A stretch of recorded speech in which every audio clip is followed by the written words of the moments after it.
सुंदरवन जंगल में बहुत सारे पशु पक्षी मिलजुल कर रहा करते थे। उसी जंगल में लाडो नाम की चिड़िया अपने 2 बच्चों के साथ रहती थी। लाडो बहुत मेहनती और दयालु चिड़िया थी। दिन होते ही अनाज की खोज में जाना और शाम होते ही वापस आकर अपने भूखे बच्चों को खिलाना, यही लाडो का काम था। उसके पड़ोस में ही बुलबुल चिड़िया रहती थी। उसके भी 2 बच्चे थे। उसका घर मिट्टी का था। उस वजह से उसे गर्मी के मौसम से बड़ी राहत मिलती थी। चलो बच्चों, अब नहाने का समय हो चुका है। चलो चलो नहाने। नहीं मम्मी, हमें नहीं नहाना। हम घर से बाहर कहीं भी नहीं जाते, फिर भी आप हमें रोज रोज नहलाती हो। अरे बच्चों, तुम दिन भर खेलते रहते हो, इस वजह से तुम गंदे हो जाते हो।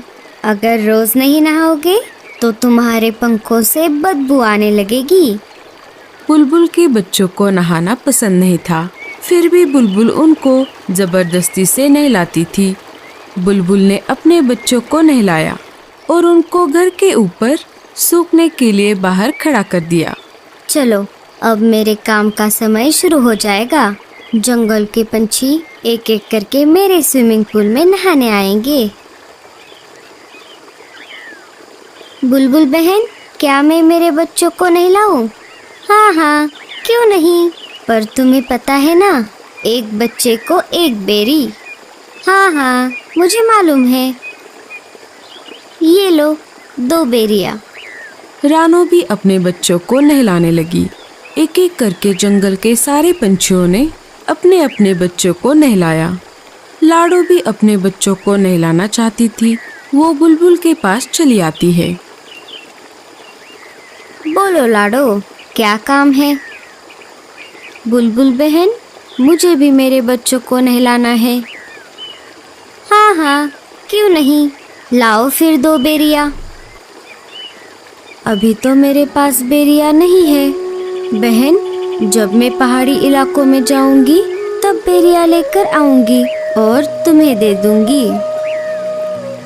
नहीं नहीं, ऐसा नहीं चलेगा।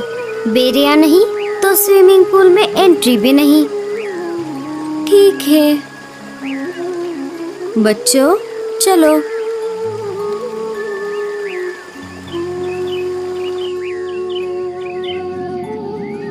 माँ, हमें भी बुलबुल आंटी के स्विमिंग पूल में नहाना है।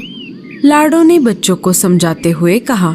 नहीं बच्चों, हम नहाने के लिए नदी में जाएंगे। वहाँ का पानी साफ सुथरा है। लाडो अपने बच्चों को स्विमिंग पूल में नहलाना चाहती थी। बेचारी लाडो कर भी क्या सकती थी। बेरियों का पेड़ ऊंचे पहाड़ी पर था और लाडो अपने बच्चों को अकेला घर पर छोड़कर उतनी दूर नहीं जाना चाहती थी। वो अपने बच्चों को लेकर नदी पर आ जाती है और एक एक करके उनको नदी के पानी में नहलाती है।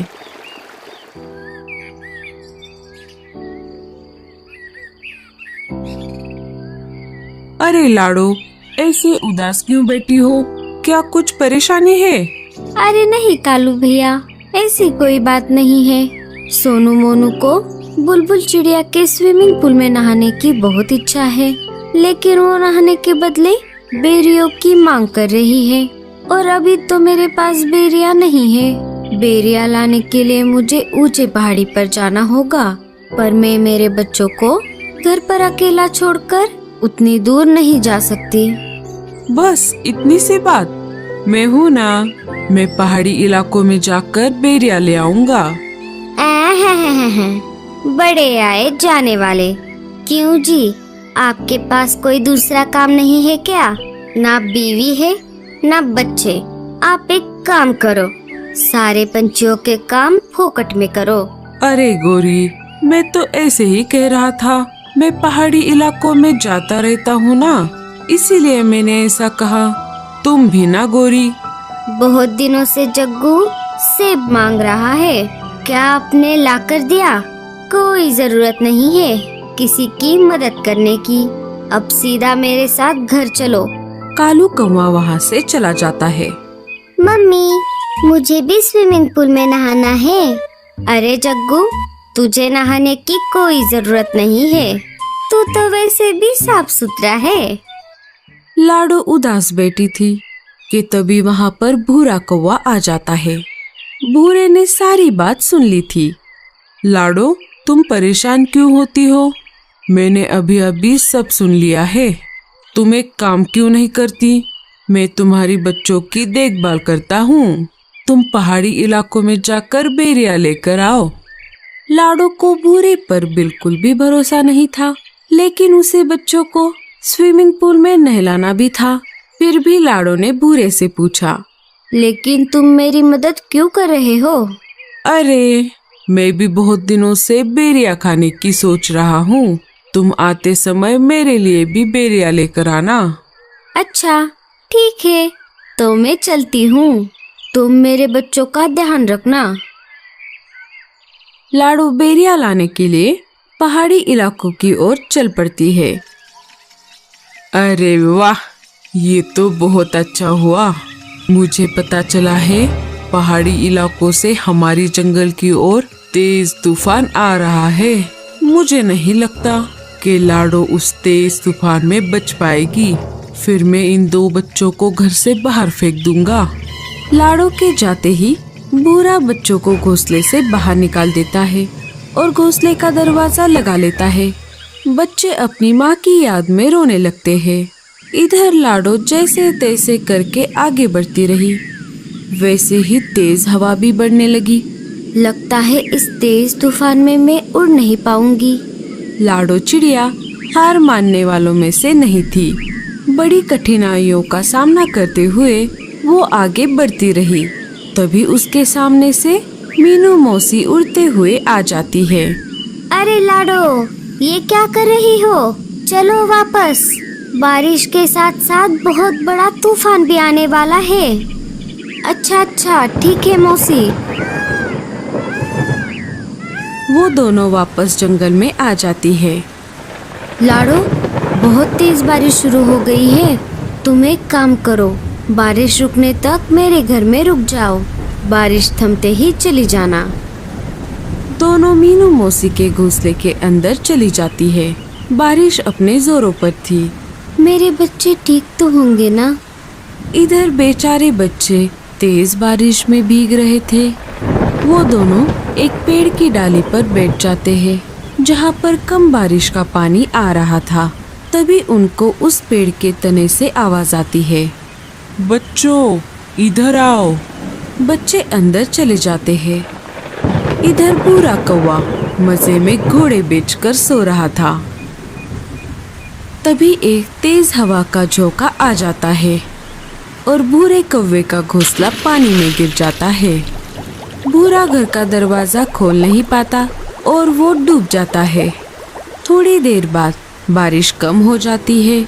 लाडो वापस अपने बच्चों को देखने उसके घोंसले की तरफ आ जाती है और देखती है तो क्या, उसका घोंसला तो वहाँ पर नहीं था।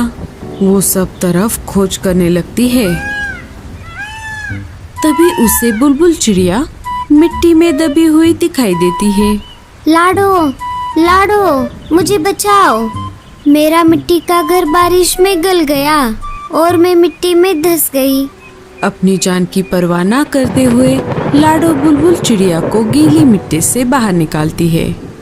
लाडो, मुझे माफ कर दो। मैंने तुम्हारे साथ बहुत बुरा बर्ताव किया। लाडो बुलबुल को कुछ न बोलते हुए अपने बच्चों को खोजने लगी। तभी पेड़ के तने से बच्चे बाहर आ गए और अपनी माँ को पुकारने लगे, माँ, हम यहाँ पर है। लाडो अपने बच्चों को देखकर बहुत खुश हो गई। अरे मेरे बच्चों, तुम कहाँ पर गए थे? माँ, आपके जाते ही उस भूरे अंकल ने हमें घर से बाहर निकाला था और हम यहाँ पर आ गए थे। हमें इन बूढ़ी दादी ने बचाया। माँ जी, आपका बहुत बहुत धन्यवाद। अगर आप मेरे बच्चों को आसरा ना देती तो मेरे बच्चे इस तेज बारिश को सह नहीं पाते। कुछ दिन गुजर जाते हैं। फिर एक दिन सारे पंछी मिलकर जंगल के बीचों बीच खुले मैदान में एक बड़ा सा स्विमिंग पूल बना देते हैं, जिसमें वो रोज नहाने लगते हैं। दोस्तों, आपको स्विमिंग पूल में नहाना अच्छा लगता है या नदी में? हमें कमेंट्स में जरूर बताना। और स्टोरी अच्छी लगे तो लाइक, शेयर और सब्सक्राइब जरूर करना।